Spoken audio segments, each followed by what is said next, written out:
प्रेम से बोलिए श्री सद्गुरुदेव भगवान की जय। परम आराध्य जगत जननी श्री माता जी की जय। मूकं करोति वाचालं पंगुं लंघयते गिरिं यत्कृपातमहं वन्दे परमानन्दमाधवम्।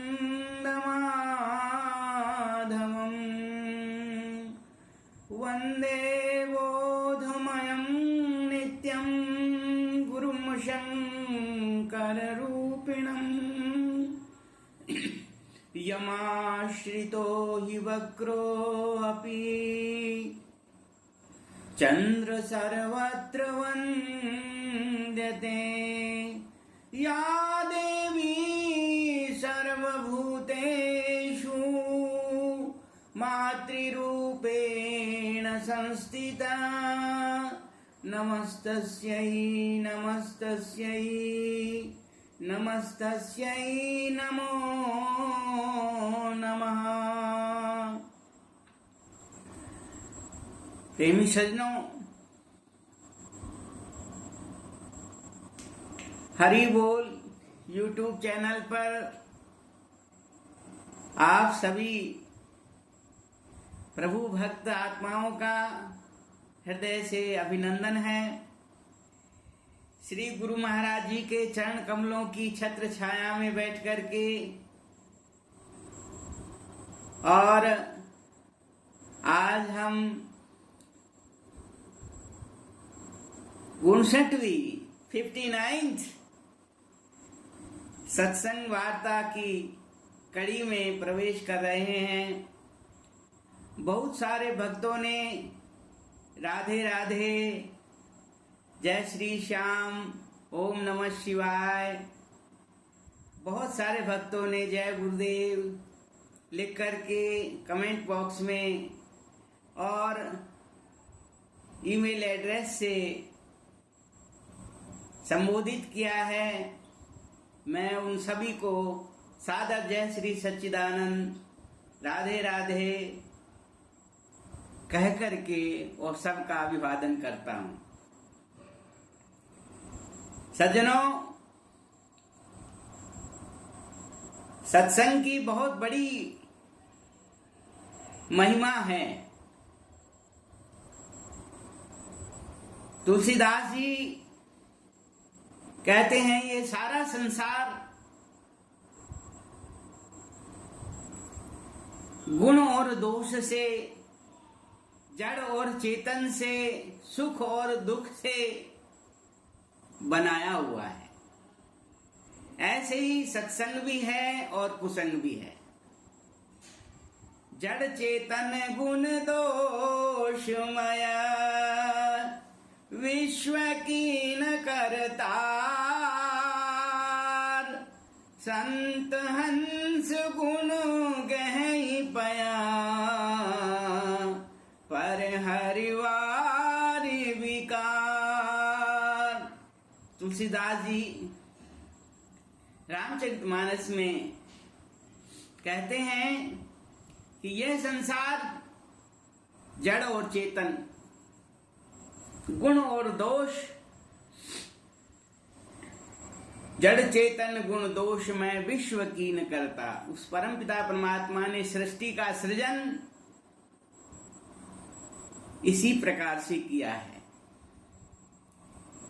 दिन है तो रात भी है, सुख है तो दुख भी है, सत्संग है तो कुसंग भी है।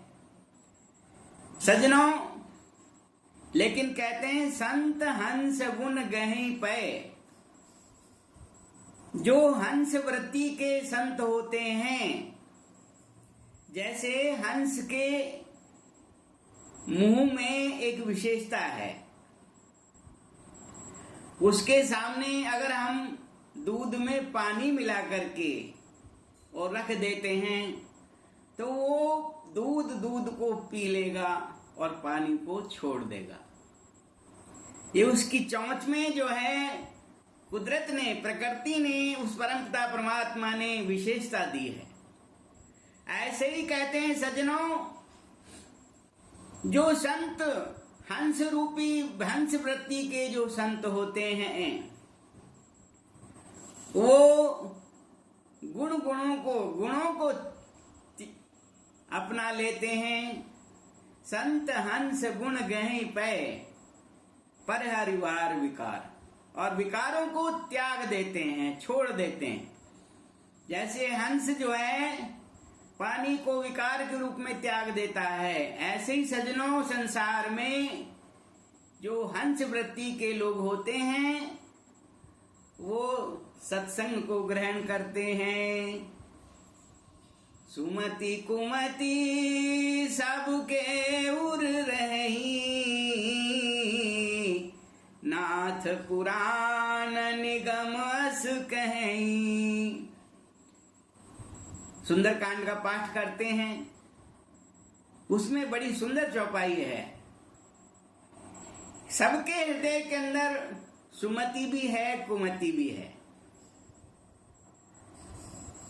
लेकिन जो सुमति को अपना लेता है, जहां सुमति तहां संपत्ति नाना,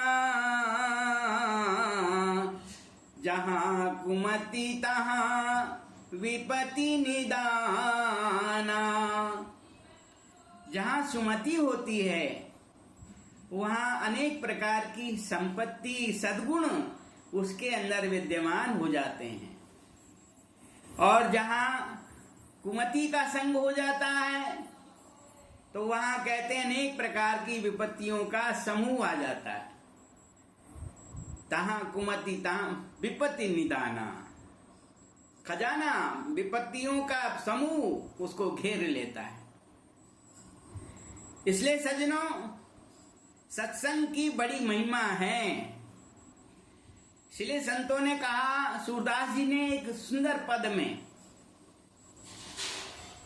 वो कहा गया, तजोरे मन हरि विमुखन को संग, तजोरे मन हरि विमुखन को संग, जिनके संग से कुमति मति उपजे, परत भजन में भंग, तजोरे मन हरि विमुखन को संग।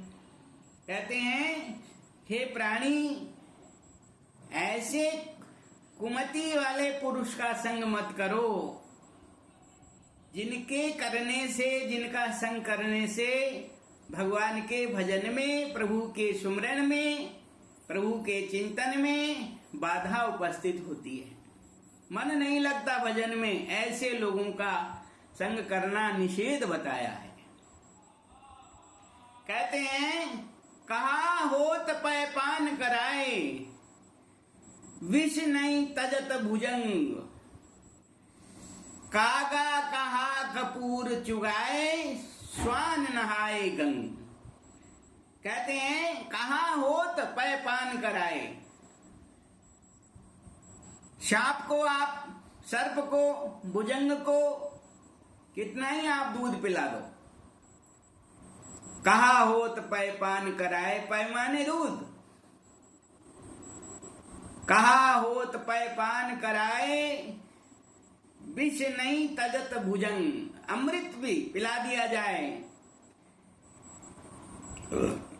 कहते हैं, कहा होत पै पान कराए, विष नहीं तजत भुजंग, लेकिन सर्प जो है अपने विष को नहीं छोड़ सकता है। कागा कहा कपूर चुगाए, श्वान नहाए गंग। कहते हैं, अगर कौवे को कपूर चुगा दिया जाए फिर भी वो तो गंदगी में जाकर ही मुंह चौंच को देता है, मानता नहीं। कागा कहा कपूर चुगाए, श्वान नहाए गंग। श्वान कहते हैं कुत्ते को, कुत्ते को अगर गंगा स्नान करा दिया जाए तो भी क्या है, उसके लिए गंगा स्नान का कोई महत्व नहीं है। इसलिए सज्जनों, आगे कहते हैं, खर को कहा अर्घजा लेपन, मरकट भूषण अंग। गधा जो है, कहते हैं उसको चंदन से लेप कर दिया जाए। खर को कहा अर्घजा लेपन, सुगंधित पदार्थों से उसको लेपन कर दिया जाए, लेकिन वो तो जाकर के फिर मिट्टी में ही लौटेगा, उसको वहीं अच्छा लगता है। खर को कहा अर्घजा लेपन, मरकट भूषण अंग। बंदर को यदि कितने ही आभूषण पहना दिए जाए, वो तो सब तोड़ तोड़ करके बाहर पटक देगा। उनका उसके लिए कोई मोल नहीं है, कोई कीमत नहीं है, कोई उपयोग नहीं है। इसलिए सज्जनों, संतों ने कहा कि भाई सत्संग में बैठना चाहिए, अच्छे महापुरुषों के साथ में सानिध्य में बैठ करके भगवान की चर्चा, भगवान का गुणानुवाद, भगवान का सत्संग, उसमें अपने चित्त को लगाना चाहिए। इसलिए तो कहा, खर को कहा अर्घजा लेपन, मरकट भूषण अंग। गज को कहा सरिता नहाए। ऐसे कहते हैं, गज माने हाथी। हाथी को कितना ही आप नदी में स्नान करा लो, गज को कहा सरिता नहाए। और बहुरी खे धरे अंग, पानी से बाहर आते ही अपने सारे शरीर पर जो है मट्टी को पटकता है, मट्टी वापस ऊपर डालता है। एक बार मुझे याद आया, कहते हैं कि एक संत ने पूछा कि ये जो हाथी है वह अपने शरीर पर जो है मिट्टी क्यों डाल रहा है?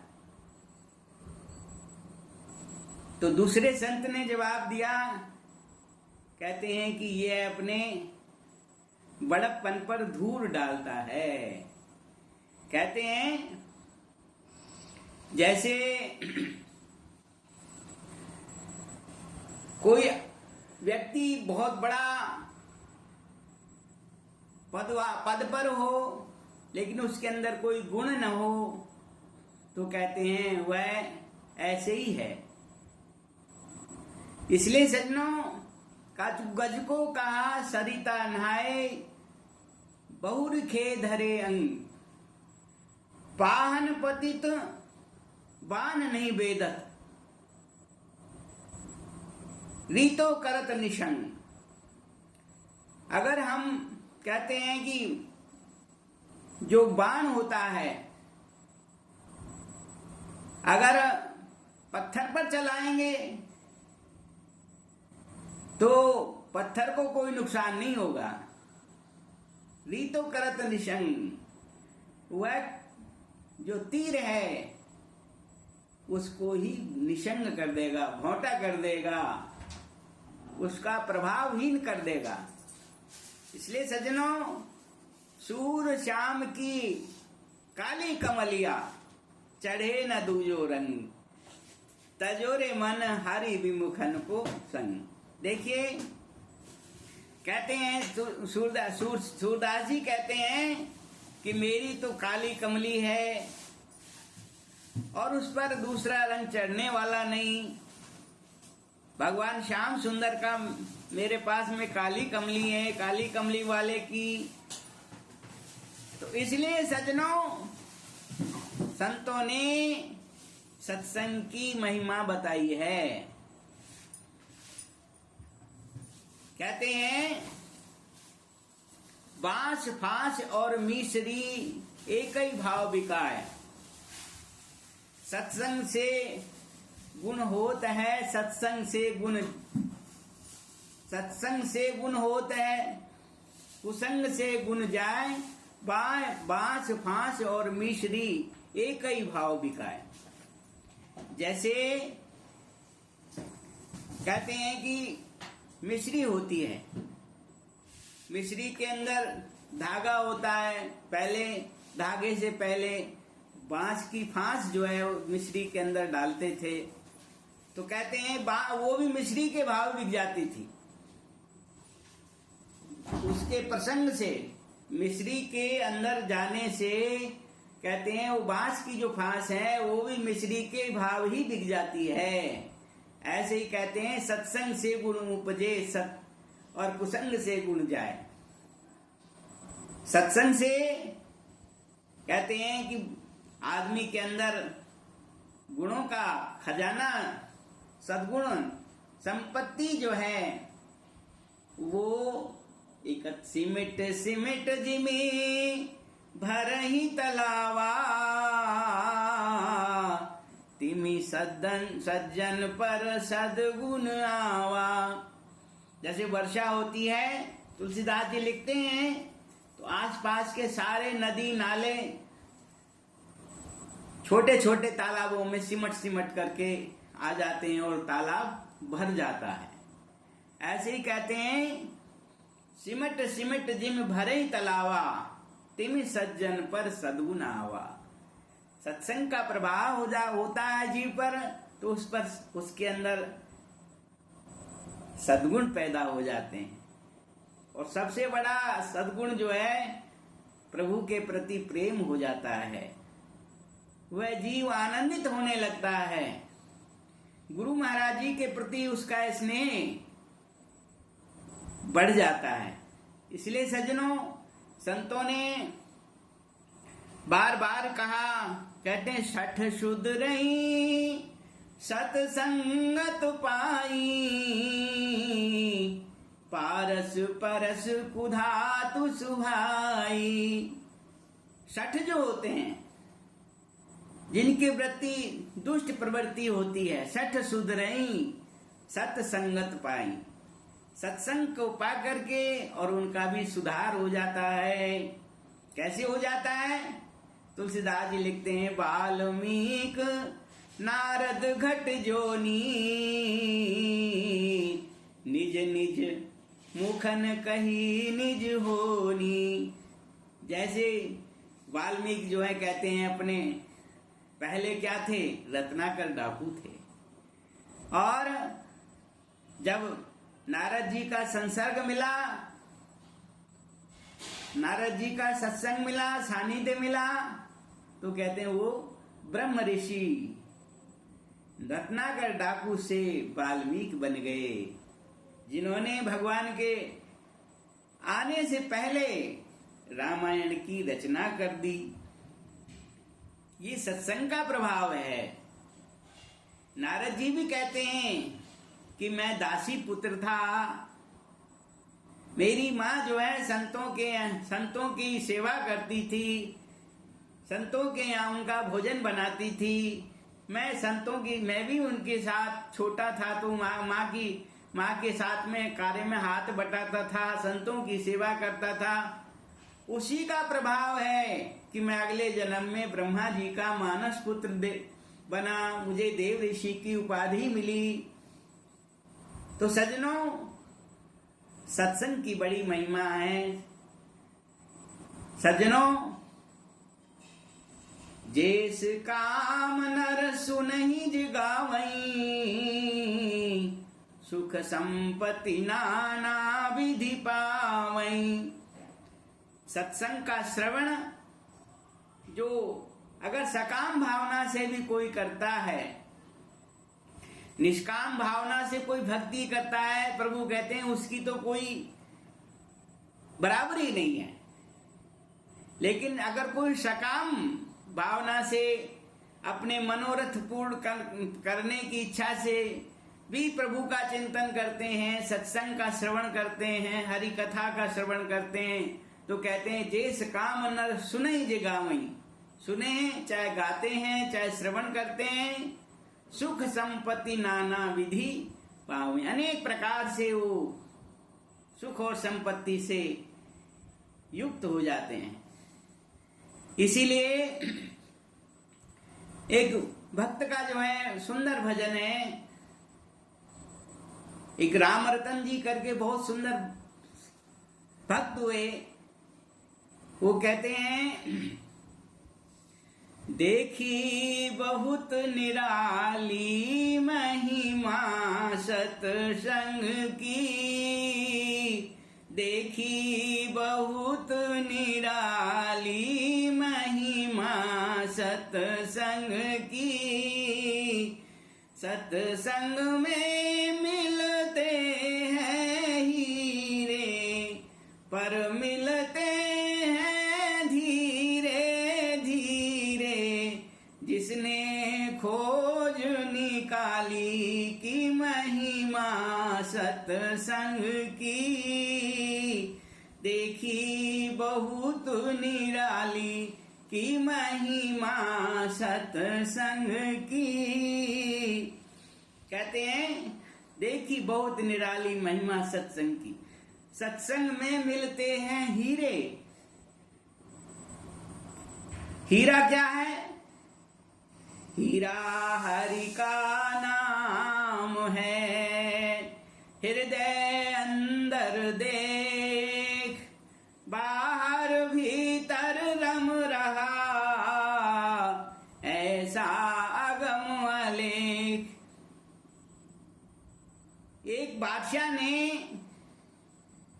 अपने राज्य में कोई फकीर रहता था, उसके बारे में सुना कि उस फकीर के पास में हीरा है। तो बादशाह ने ये विचार किया कि भाई फकीर के पास हीरे का क्या उपयोग है, उसे हमें लाना चाहिए। तो फकीर के पास वो बादशाह पहुंचे और उन्होंने कहा, संत प्रवर, मैंने सुना है आपके पास में हीरा है और मैं उस हीरे को प्राप्त करना चाहता हूं, आप मुझे दे दीजिए। संत ने कहा, फकीर ने कहा कि राजन, निश्चित रूप से तुम्हें मैं हीरा दे दूंगा। आपको मेरे यहाँ प्रतिदिन सत्संग होता है, इसमें आना होगा। एक महासत्संग जब आओगे, इसके बाद में मैं आपको हीरा प्रदान कर दूंगा। सज्जनों, वह बादशाह के अंदर बात सकाम रूप से था। चूंकि हीरे का लालच था, वहां प्रतिदिन भगवान के भजन, हरि चर्चा में, सत्संग में वह जाने लगा। और जब महीना पूरा हुआ तो बादशाह ने फिर संत से प्रार्थना की कि प्रभु, हमें जिस हीरे की आप चर्चा करते हैं वो हीरा हमें प्रदान करें। तो संत ने, फकीर ने ज्ञान जो है, भगवान के नाम का ज्ञान, कहते हैं वो बादशाह को करा दिया। और बादशाह जब अपने अंदर ही उस परमपिता परमात्मा की झलक को देखता है, उसकी समझ में आ गया कि असली हीरा तो भगवान का नाम है। तो संत ने कहा कि अब आप हीरा मांगोगे मेरे से?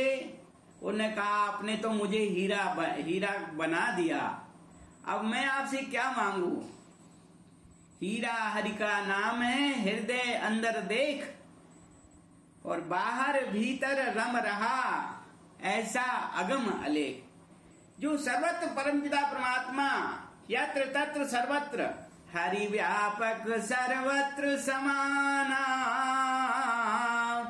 प्रेम ते प्रगट हो ही मैं जाना।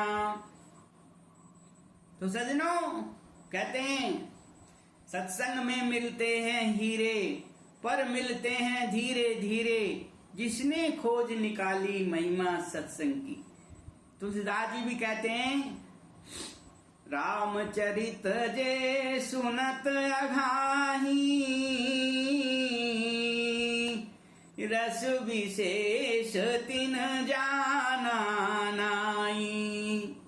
कहते हैं जो प्रभु के चरित्र को सुनते हुए अघा जाते हैं, जिनका हृदय भर जाता है, भाई बस हो गया, अब नहीं। रामचरित जे सुनत अघाई, रस विशेष तिन जाना नाही। उस रस विशेष रस को उन्होंने जाना नहीं है।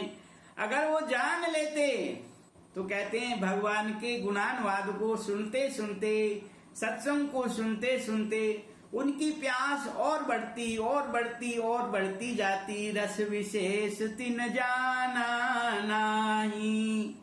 ऐसा भगवान का नाम है, ऐसा भगवान की महिमा है, ऐसा भगवान का सत्संग है। तो इसलिए कहते हैं दास अनुदास शरण में आया, सद्गुरु आगे शीश झुकाया।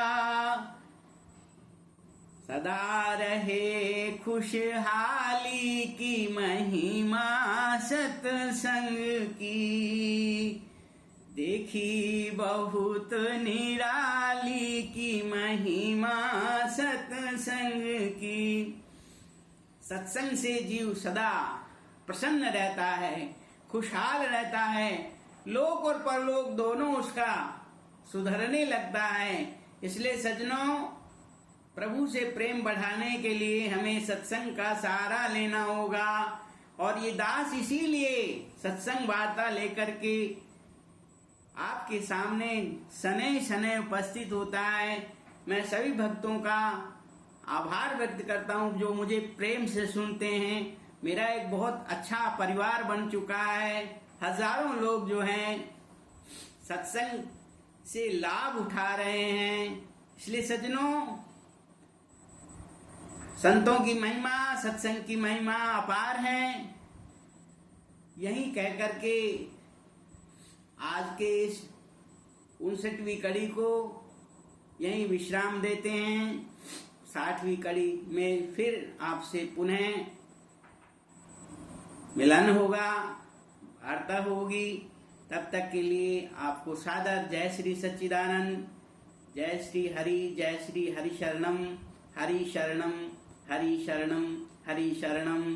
सर्वे भवन्तु सुखिनः, सर्वे सन्तु निरामया, सर्वे भद्राणि पश्यन्तु मा कश्चित् दुःख भाग् भवेत्। सनातन धर्म की जय, सनातन धर्म की जय।